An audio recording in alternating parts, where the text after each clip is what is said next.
আবাস ব্লগ নিজে দেখি এবং অপরকে দেখাই। ভূতের গলি fast food Chinese restaurant, Victoria road, Tangail. আপনারা দেখতে পাচ্ছেন আমরা 4 বন্ধু মিলে আজকে ভূতের গলি ফাস্ট ফুড রুফটপ রেস্টুরেন্টে গিয়েছিলাম। এইখানে আসলে টাঙ্গাইল শহরের আসলে সবচেয়ে বড় অনেক উঁচুতে এটাই ১ম রেস্টুরেন্ট যেটা রুফটপ ১০ তলার উপরে।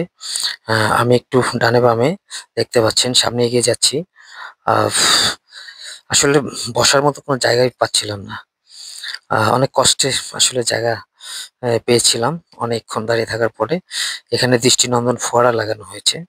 দেখতে পাচ্ছেন পানির ফোয়ারা, প্রতিনিয়ত পানি পড়ছে। ভূতের গলি একটা লোগো, আহ ফোয়ারা, এখানে দৃষ্টিনন্দন গাছ রয়েছে দেখতে পাচ্ছেন। এখানে যদি একটু এগিয়ে যাই, এখানে দৃষ্টিনন্দন আসলে একটা ব্লক রয়েছে। একটু এগিয়ে গেলে এখানে বিবিকিউ স্টেশন, যেখানে বারবিকিউ করা হয়।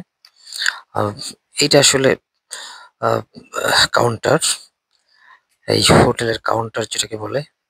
এখানে জুস বার রয়েছে। এখানে বামে একটা স্পেস রয়েছে, এখানে দৃষ্টিনন্দন কিছু গাছ দেখতে পাচ্ছেন। এখানে দেখতে পাচ্ছেন ভার্টিক্যাল গার্ডেন, দুই সাইডে, মাঝখানে বিশাল বড় সাইজের একটা টিভি যেটা কন্টিনিউয়াসলি চলতেছে। আহ, এইখানে দৃষ্টিনন্দন লাইট, আসলে সন্ধ্যার পর ছাড়া কিন্তু এই সুন্দরগুলো উপভোগ করতে পারবেন না আপনারা কেউ যদি চান। এইখানে আসলে আহ, ভালো লাগছে। অনেক সুন্দরভাবে সাজানো গোছানো আসলে একটা রেস্টুরেন্ট টাঙ্গাইলেই ১ম। আমাদের খুব ভালো লেগেছে আসলে। এখানে বাঁশ ঝাড় দেখতে পাচ্ছেন। এর সাইডে একটা ব্লক আছে, এই গাছগুলা রয়েছে, গাছের সাথেই একটা ব্লক রয়েছে। আহ বিভিন্ন রকমের আসলে ফুল দিয়ে সাজানো। এখানে রেলিং এর পাশে কিন্তু আসলে যে হ্যাঙ্গিং প্ল্যান্ট গুলো রয়েছে। এবং এখানে বসে সবচেয়ে বড় বিষয় হলো টাঙ্গাইল শহর দেখতে পাচ্ছেন। এটা একটা আসলে অন্যরকম বিনোদনের বিষয়, ভালো লাগার বিষয় কাজ করে। তো আমরা আসলে এখানে বেশি কিছু অর্ডার দিয়েছিলাম না, chowmein, french fry, wings order দিয়েছিলাম।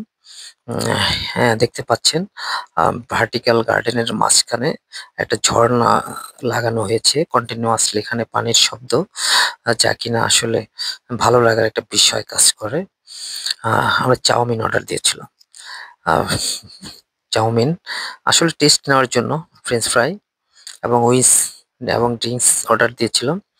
আহ, নতুন একটা রেস্টুরেন্ট হিসাবে আসলে ওদের টেস্টটা খুব ভালো, ভালো লেগেছে।